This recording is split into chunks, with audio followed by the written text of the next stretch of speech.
있어요? 네. 하나님 말씀 찾아 읽겠습니다. 요한복음 13장 37절에서 38절. 요한복음 13장 37절에서 38절까지 제가 수화로 읽고 다 같이 따라서 해보겠습니다. 수화로 같이 할 거예요. 같이. 37절.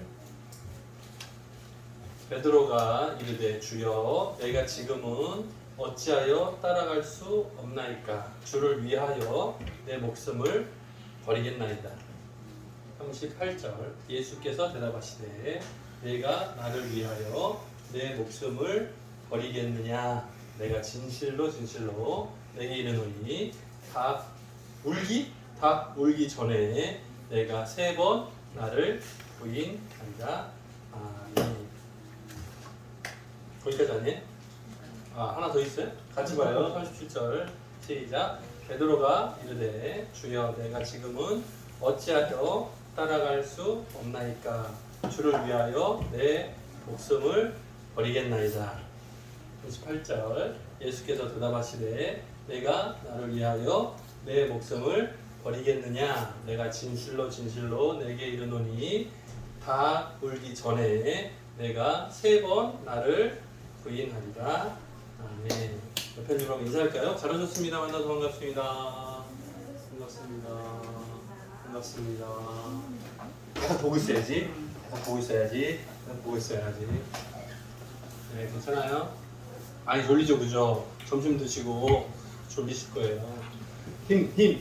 힘내시고, 네, 힘내시고 옆에다 잘 껴주세요. 네, 책임지고, 네. 힘들어요. 아이들 돌보고 키우는 힘들어, 맞아요. 집안 살림하고 힘들어. 피곤할 거예요. 주말이 쉬는 날인데, 그죠? 예배 끝나고 나면 탁 깨가지고 남편 붙들고 가요. 자, 오늘 말씀의 제목은 기대와 현실이라는 제목으로 함께 연애 나눠보고자 합니다. 기대. 똑같구나. 기대와 현실. 기대 무슨 뜻이죠? 소리 질렀으면 맞춰봐야지. 여솔아, 기대가 무슨 뜻이야? 네가 소리 지른 것 같은데 기대 그러던데 좀 전에? 아닌가? 맞지? 여솔이가 그랬어요? 여솔이가 뭘 확 질렀는데 들리기에 기대 한 것 같았는데 잘 모르겠어요. 자, 기대가 무슨 뜻이에요? 무슨 뜻이죠? 기대. 왜? 기대. 아빠가 회사 끝나고 돌아오실 때 간식 맛있는 거 사가지고 오시겠지? 기대. 근데 아빠가 문을 탁 열고 들어왔는데 그런 얘기 비슷한 거예요. 자, 기대. 현실은 현실. 보세요. 자, 기대에 따라서 만족도 있고요. 있어요. 달라. 기대가 없어. 기대한 적이 없어. 에이, 그냥 올 거야 생각했는데 만족이 돼. 근데 기대가 커. 없어. 순환이 커요. 어때요? 그럼 여러분들은 기대 없이 사는 게 낫겠죠? 어때요? 그럼 어때요? 기대한 것보다 더 크게 채우실 줄 믿습니다. 여러분의 그 기대가 욕심이 아니라 하나님의 영광을 위해서. 오늘 오전에도 말씀드렸죠. 우리들의 삶의 목표와 방향이 하나님께 맞춰져 있다면, 그죠? 하나님 기뻐하시는 방향이 맞다면 내가 기대하는 것, 내가 계획하는 것보다 하나님의 놀라운 계획, 그 은혜가 더 차고 넘칠 거라는 말이에요.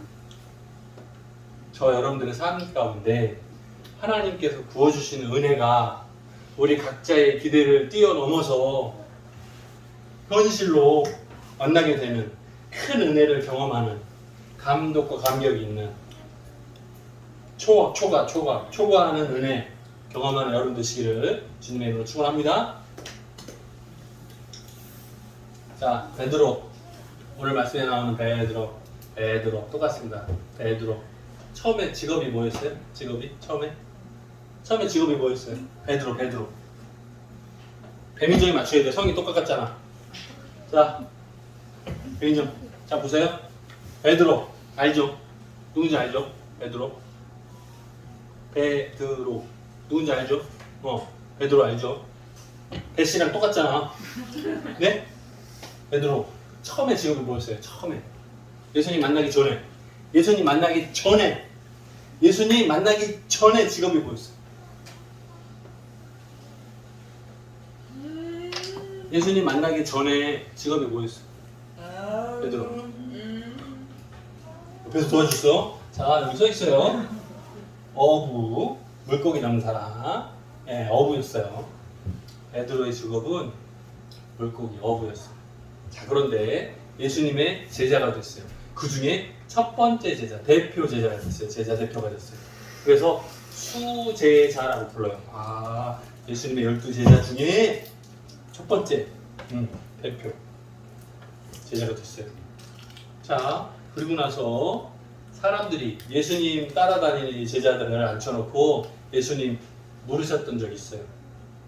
다른 사람들은 나를 누구라고 부르냐? 이렇게 제자들에게 질문하셨어요. 그때 제자들의 대답이 다들 가만히 눈치 보고 있는데 뭐 이렇게 수근거리고 있는데 그때 손을 들고 대답했어요. 베드로의 말이에요. 주는 그리스도시요 살아계신 하나님의 아들입니다. 기억 있어요. 주는 그리스도시요 살아계신 하나님의 아들이십니다. 이 정도는 기억하시는 게 좋아요. 마태복음 16장 16절 빵빵빵. 예, 기억하기 쉽겠죠? 네, 주는 그리스도시요 살아계신 하나님의 아들이십니다. 베드로가 고백을 했어요. 이 내용을 알고 깨닫게 한 것은 물고기 잡는 어부한테 어울리지 않아요. 물고기 잡는 어부가 시골 갈릴리 바닷가의 어부가 예수님이 누구신지 맞춘다고요? 말도 안 돼요. 그래서 예수님도 베드로를 칭찬하셨지만 뭐라고요? 이거를 내게 알게 하신 이는 사람이 아니고 하나님이시라고 성령의 감동이라고 깨닫게 해주셨어요. 자, 우리가 때때로 예수님이 누구신지 하나님이 누구신지 성령님이 누구신지 알게 돼요. 가끔 그런 경우가 있어요. 말씀을 읽다가 은혜 받고 막 울 때가 있어요. 찬양하다가 감동이 일어날 때가 있어요. 그 찬양의 가사가 내 이야기 같고, 네? 세상 노래가 내 이야기 같을 때가 많죠. 네, 그거 말고 하나님 말씀, 하나님 찬양하다가 그 가사가 그 말씀이 내 이야기하고 똑같아. 내 삶하고 똑같을 때가 있어요. 그래서 감동받고 은혜 받을 때가 있어요. 성경에 나오는 인물들의 이야기 내용이 내 상황하고 너무 똑같을 때가 있어요. 그래서 은혜 받을 때가 있어요. 성경에 나온 이 사람만 이렇게 힘들고 어려운 줄 알았는데 나하고 똑같구나. 이 사람한테 하는 이 내용이 나한테 말씀하시는 것 같아 라고 생생하게 느끼고 깨달을 때가 있어요. 그거를 다른 말 표현으로 뭐라고요? 은혜 받았다 이렇게 말해요. 오늘도 베드로의 이야기가 나옵니다. 처음에 시작할 때는 물고기 잡는 사람. 그런데 예수님이 누구신지 알게 됐어요. 그래요. 하나님의 아들이심을 알았어요. 그래요. 알았어요. 잘해. 자, 예수님이 제자들을 데리고 다니시면서 행하셨던 기적들을 한번 살펴보세요. 어떤 것들이 있었어요? 여러분 기억나는 거. 아무거나 불러봐요. 여러분 기억나는 거. 예수님이 행하셨던 기적들 뭐 있었어요? 너무 많아? 이거 뭐예요? 포도주. 물이 변해서 포도주가 된 사건. 처음에 가나 혼인잔치에서 있었던 게 이적의 처음이었죠. 그죠? 그거부터 시작해서 쭉 있어요. 병자들을 고치시고 앉아서 못 일어나던 사람들을 일어나게 하고 보지 못하던 사람들 눈을 뜨게 하고 네? 여러 가지 기적들을 보이셨어요. 수많은 병자들을 고치셨어요. 그리고 오병이어 떡 5개, 물고기 2마리 가지고 5천여 명이 먹고 12바구니가 남았어요. 어마어마한 기적이 나타났어요. 그리고 나중에는 뭐라고요? 나사로가 죽었어요. 4일이나 지났어요. 돌 무덤에 다 장사 지냈어요. 덮었어요. 그런데 벌을 불러놓고 부르니까 나사로가 다시 살아나서 나왔어요. 그 주변에 어마어마한 소문이 퍼졌어요. 때문에 6월절에 사람들이 모였을 때 6월절 절기를 지키는 것도 있었지만 누구 예수님 얼굴 한번 보자. 예수님 어디 사람도 많았다. 네. 자, 수많은 표적 그리고 하나님의 나라에 대해서 천국에 대해서 가르쳐 주시는 내용 산상순이라고 그러죠. 네, 그 말씀의 내용 비유 설명 여러 가지로 많은 사람들이 하나님의 아들이심을 간접적으로 직접적으로 알 수 있는 증거들이 아주 그득했어요. 자, 그리고 베드로는 특별한 다른 제자들과 다르게 특별한 경험을 했던 적이 있습니다. 뭐 다른 사람은 못 해봤어. 근데 혼자 해봤었어. 뭐요? 바다에서 물 위로 오라 하시니까 걸어갔었어요. 물 위를 걸어갔었어요. 베드로는 아주 특별한 체험을 했어요. 다른 제자들은 그 느낌 몰라. 물 위를 걸어보지 않았으면 말을 하지 마. 나는 물 위를 걸어본 적이 있어. 뭐라고요? 우리가 생각하는 상식을 깨뜨리는 하나님의 능력을 봤어요. 풍랑을 잔잔케 말 한마디로 잠잠하라 했을 때 풍랑이 잠잠해지는 그 광경을 직접 봤어요. 제자들이. 자, 수많은 기적들과 증거들을 봤어요. 제자들의 입장에서는 예수님이 누구라고요? 하나님의 아들인 거를 확실히 알았어요. 자, 보세요. 그런데 마지막 때가 가까우니까 베드로가 궁금해서 물어요. 주여, 어디로 가십니까? 호바데스 했겠죠. 자, 보세요. 예수님의 대답을 빨간색으로 써놨어요. 자, 보세요. 내가 가는 곳에 지금은 따라올 수 없으나 어떻게 해요? 후에는 따라오게 되리라. 이렇게 얘기했어요. 이 말씀의 의미는 뭐예요? 실제 의미는 무슨 뜻이에요? 지금은 십자가를 내가 지는 일이 내 개인 혼자의 사역이다. 다른 사람의 도움이 필요 없고 나 혼자 감당해야 될 십자가 구속 사역을 완성할 거다. 지금은 네가 나를 따라오지 못한다. 근데 나중에 언제겠어요? 성령 충만 받고 나서 사도행전에 보면 베드로의 활약이 나오죠. 그리고 나중에 베드로가 죽을 때는 어떻게 해요? 십자가에 거꾸로 달려서 죽었다는 이야기가 있죠. 네. 그래서 나중에는 순교 감당 가능할 거다. 나중에. 알았어요. 지금은 목사님이 설교하는 시간이니까 잠깐 기다려요. 네, 정확히 알고 있어요. 3일 만에 부활하셨다고. 그 얘기는 아까 지나갔는데. 이건 딴 얘기. 이건 딴 얘기. 자, 베드로가 생각하는 거예요. 예수님이 지금은 네가 나를 따라오지 못한다 말했더니 베드로가 말하는 게 뭐였냐면 주를 위하여 내 목숨을 버릴 수 있습니다. 여러분 할 수 있어요? 어때? 여러분 할 수 있어요? 주를 위하여 목숨을 버리겠습니다. 가능해요? 못하겠어요? 솔직해서 좋다. 똑같아. 목사님하고 똑같아. 고마워요. 똑같아. 자, 주를 위하여 목숨을 버리겠습니다. 말하기가 쉬워요? 어려워요? 이게 지금 막 흥분해가지고 주님! 지금 그런지 모르겠지만 그것조차도 쉽지는 않아요.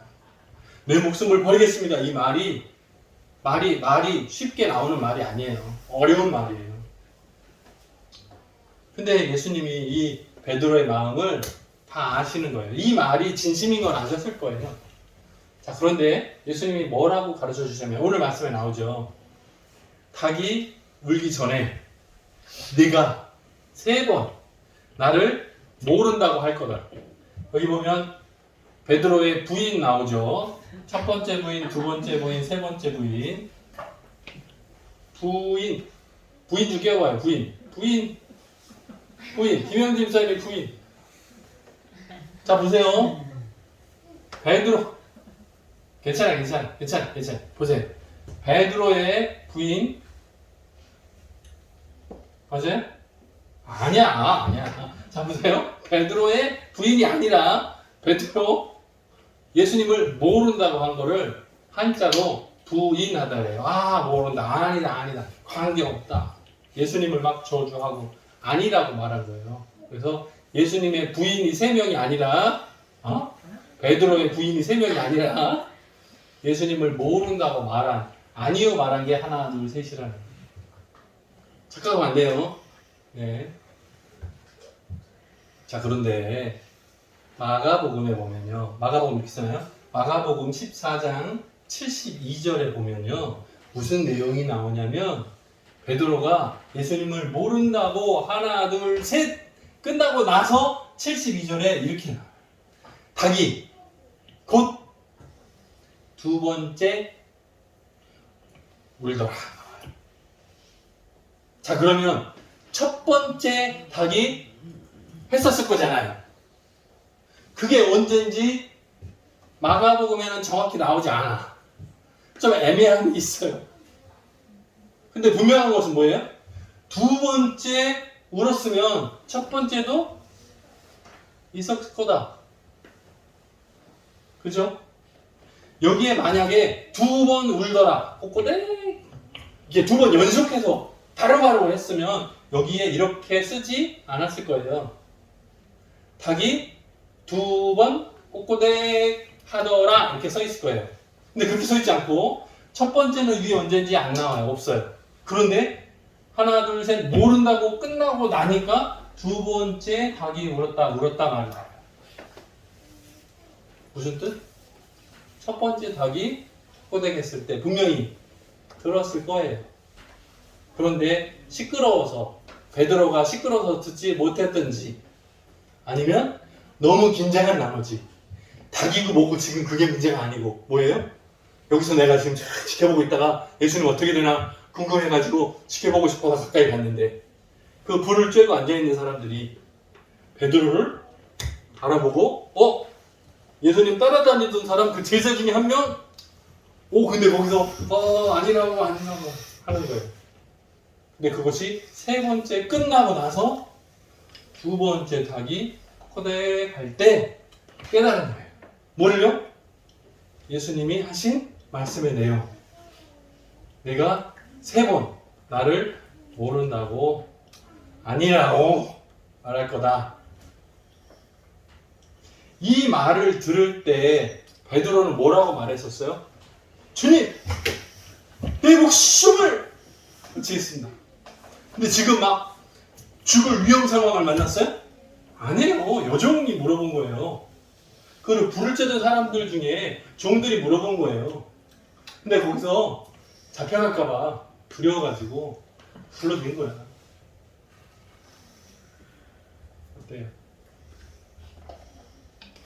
첫 번째 닭이 울었을 때 깨달았다면 어땠을까요?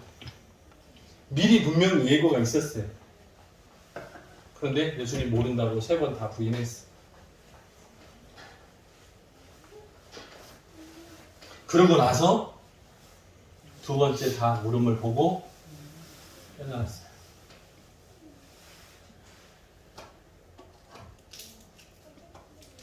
우리들도 어쩌면 미리 있어요. 그런데 너무 시끄러웠는지 우리가 다른 데 집중해서 두려워서 그랬는지 모르지만 첫 번째 예고를 못 봤어. 넘어갔어. 나중에 우리 실수하고 넘어지고 자빠지는 그 모습이 닭이 2번 울고 나서 닭이 2번 하고 나서 베드로가 얼마나 많이 울었을까요?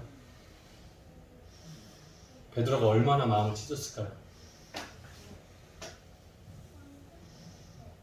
자, 하나님에 대한 기대 해본 적 있어요? 여러분의 기대치는 뭡니까? 하나님 하고 기도 내용이 뭐였어요? 뭐 해주세요, 뭐 해주세요, 뭐 해주세요, 해결해주세요, 도와주세요, 치유해주세요. 기도, 여러분 기도 제목 많았을 거잖아요. 어때요? 해결이 됐어요? 만족이 있어요? 우리가 일반적으로 신앙생활할 때 나에 대한 필요를 하나님께 달라고 요청할 때가 참 많습니다. 그 기대가 커요. 믿음이 강할수록 더욱 믿음이 있어? 그럼 기도하게 돼요. 기대하게 돼요. 믿음이 없는 사람은 그냥 몸뚱아리만 왔다 갔다 해요. 예배도 그냥 대충 집중도 안 해. 대충 기대가 없어. 예배를 통해서 하나님 나를 보고 계시겠지? 하나님 영광을 돌린다? 생각이 없어요. 그냥. 자, 그런데 예배에 대한 기대가 있는 사람은, 하나님의 은혜에 대한 갈망이 있는 사람은 오늘 어떤 은혜를 주실까? 말씀을 통해서 나에게 어떤 깨달음을 주실까? 기대하게 돼요. 근데 실망도 많아요. 오늘도 똑같네. 큰 차이가 없네. 왜 그런 거예요? 왜요? 우리의 마음이 준비되지 않아서 그래요. 자, 보세요. 베드로를 한번 보고 생각을 해보세요. 입장을 바꿔놓고. 베드로는 어떤 마음가짐이었어요? 내 목숨을 바치겠습니다 그랬어요. 자, 그 각오 다짐이 사그러들었어요. 뭐 때문에? 현실에 눌린 거예요. 현실 상황이 너무 무거운 거죠. 눌려버린 거예요. 내 의지하고 내 믿음의 힘이 있잖아요. 눌려버린 거예요. 내 힘으로는 감당하지 못하는 세상인 거예요. 우리가 세상에 살아갈 때 똑같아요. 우리의 믿음과 기도의 제목들과 우리의 신앙생활의 힘은 하나님을 위해서 최선을 다하고 싶습니다. 고백하고 기도하고 다짐해요. 그런데 현실을 만나. 현실을 딱 만나면 힘들어요. 피곤해. 다른 사람들의 분위기가 나를 짓눌러요. 그래서 내가 말도 못해요. 눈치로 들어요. 소극적이 돼요. 자, 거꾸로 한번 생각해 봅시다. 하나님께서 우리들에게 대한 하나님 입장에서 기대는 뭘까요? 하나님의 기대. 우리가 하나님 주세요 하는 거 말고 하나님께서 우리를 향하신 뭘까요? 하나님께서 우리들에 대한 기대가 뭘까요? 하나님께서 우리 사람을 왜 만드셨어요? 하나님께 영광을 돌리라. 하나님을 찬양하라. 하나님께 예배드리라고요. 여러분이 세상에 나가서 성공하라고 돈 많이 벌어다가 교회 가지고 오라고? 아니라니까요. 그거 기대하지 않으세요. 하나님 그 기대 없어요. 네? 여러분들이 열심히 쫙 짜내가지고 싹 걷어다가 교회 크게 지어야지 생각 없다니까요. 아무 관계 없어요.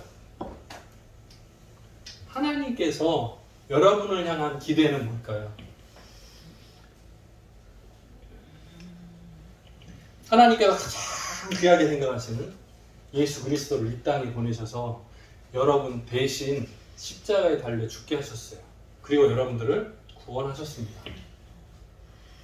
그 하나님께서 여러분들에게 필요한 것들을 다 채워주기를 원하실 거예요. 무엇을 위해서? 여러분이 하나님이 누구신지, 하나님의 사랑이 어떠한지, 하나님의 은혜가 얼마나 큰지 깨닫게 해주기 위해서. 왜요? 그거를 깨닫고 알면 자연스럽게 하나님 영광에서 살 거니까 자연스럽게. 근데 그걸 모르니까 헤매는 거예요. 하나님이 누구신지 모르니까, 예수님이 누구신지 그 큰 사랑이 어떠한지 모르니까 헤매는 거예요. 그거 알면 당연히 오죠. 당연히 오죠. 우리들의 마음의 중심이 하나님께 온전히 향할 수 있기를 간절히 소망합니다. 하나님의 기대가 우리를 향해서 뭘 달라고, 하나님께서 우리를 뭘 모아오라고 시키시지 않아요. 만약에 그런 식의 교회가 있으면 그 교회는 건강하지 못한 거예요. 하나님이 부족해요? 하나님이 가난하세요? 아니요. 하나님은 넉넉하세요. 하나님은 부자세요. 네?